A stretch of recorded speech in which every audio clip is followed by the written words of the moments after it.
Today was a very quick trading day. We traded quadruple distribution. And so the 30-minute PO3 showed that we have a weekly, a daily, a 90-minute, and a, well, not quite in distribution, manipulation.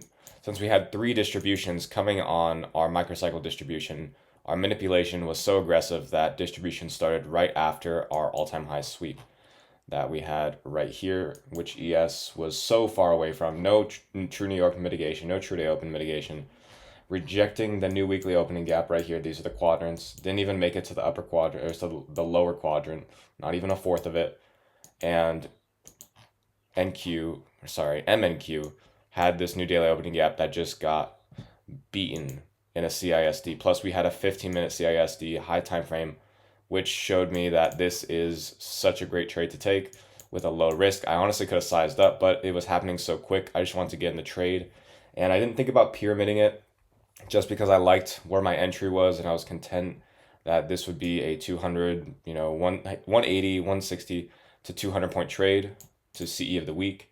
And the reason why I didn't hold this longer is because we hit low of the week on ES. So looking at the just full market maker model of the week, actually look at the week starting right here. Actually, probably better on the hourly. New weekly opening gap. So this is Sunday open. This is our entire week. And we just swept sell side for the entire week on ES. For that reason, there is no reason to hold any longer because all our targets, that just creates a big divergence in the market. Big S&T.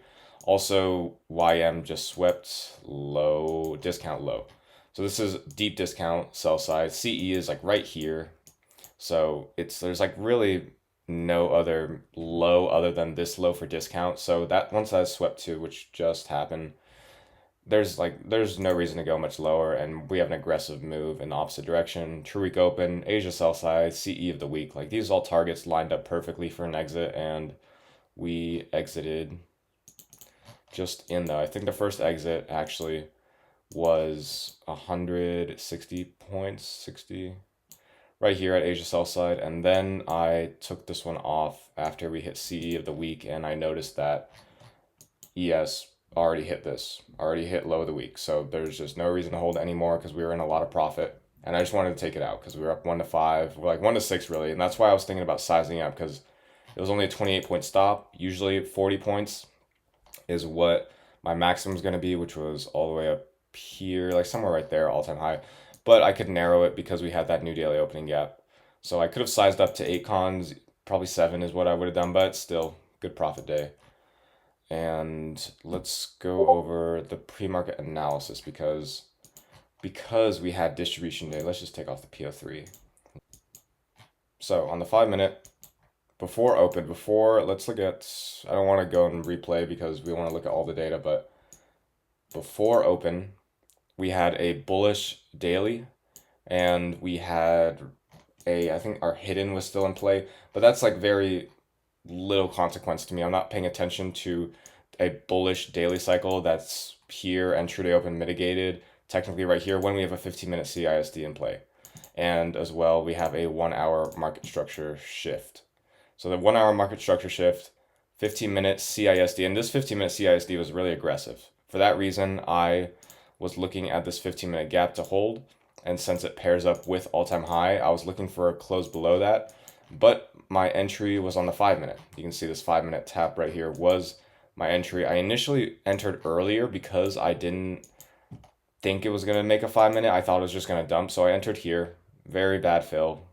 I wasn't happy about that, so I went break even when it was coming up. I thought that if this 1 minute would hold, then I would hold it, but I want to go break even because even if it traded up into OTE, I'd still might get stopped out or be in kind of a lot of drawdown.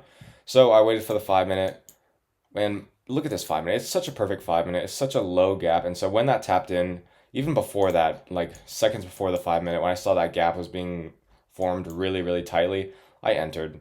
I entered right there, and then stop loss 28 points above new daily opening gap, and this was also our 15-minute CISD, like in that area, like exactly in the new daily opening gap right here. So after that, that was my confirmation to enter, and then the confirmation to exit was, like I said, low of week being swept, and that correlation is that MNQ hit CE of the week, which is discount liquidity. Like we're only looking for discount liquidity to exit, and this is the deepest discount that we already took. So really no reason to go any lower. But since it is quadruple distribution at the moment, or triple distribution now, this OTE retrace, when we have large ranges, we're going to retrace to 85%, and because the market wants to stop out everyone, it wants to take all the liquidity. So possibly move lower. I don't really care what happens at this point.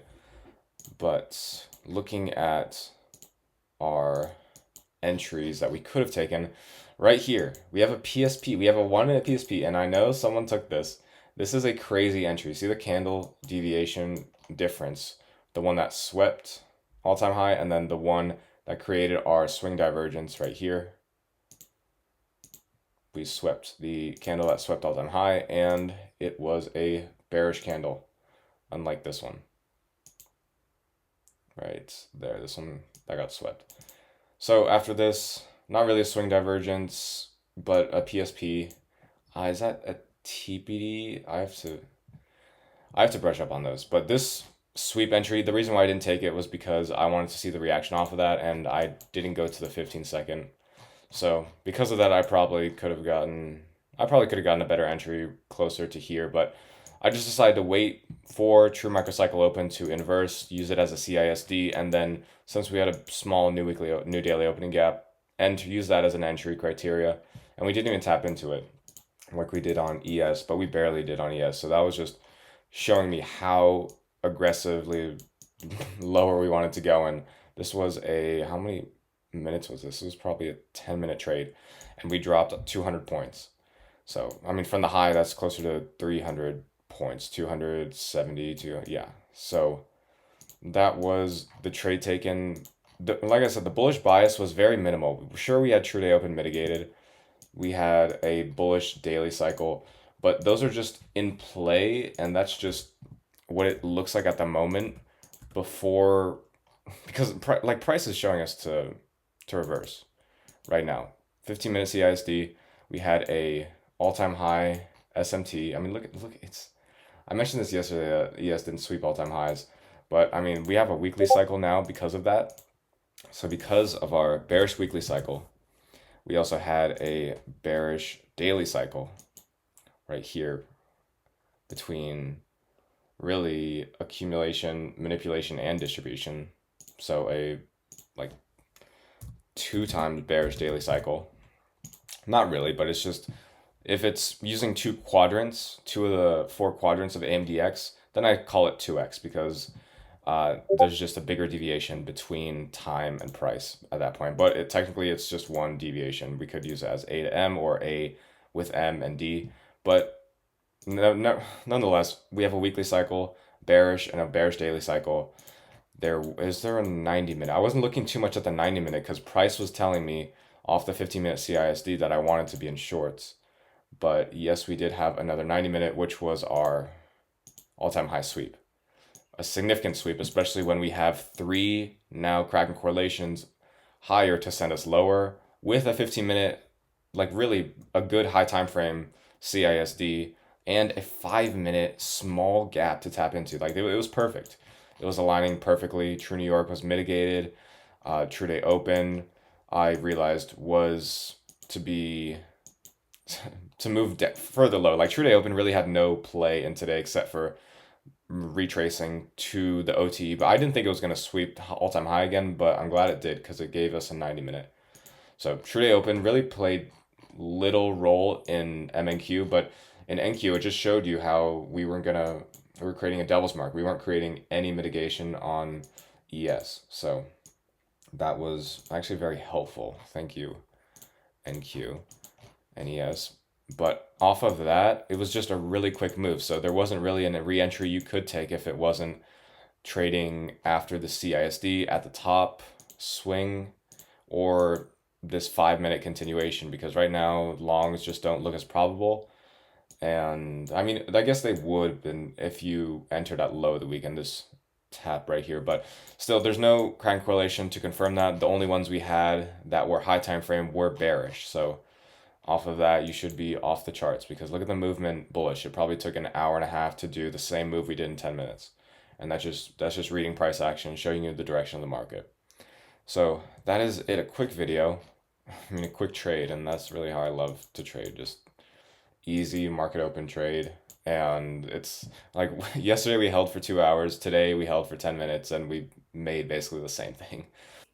All right, so that'll just conclude the video. These are the confluences that we went off of: bearish weekly, daily, 90-minute, and 4x distribution. True microcycle open, CISD, which we had right here. Same with the new daily opening gap, and 15-minute CISD with the 5-minute for value gap tap. Very slight, like right there. That was all you needed to send us 200 points lower.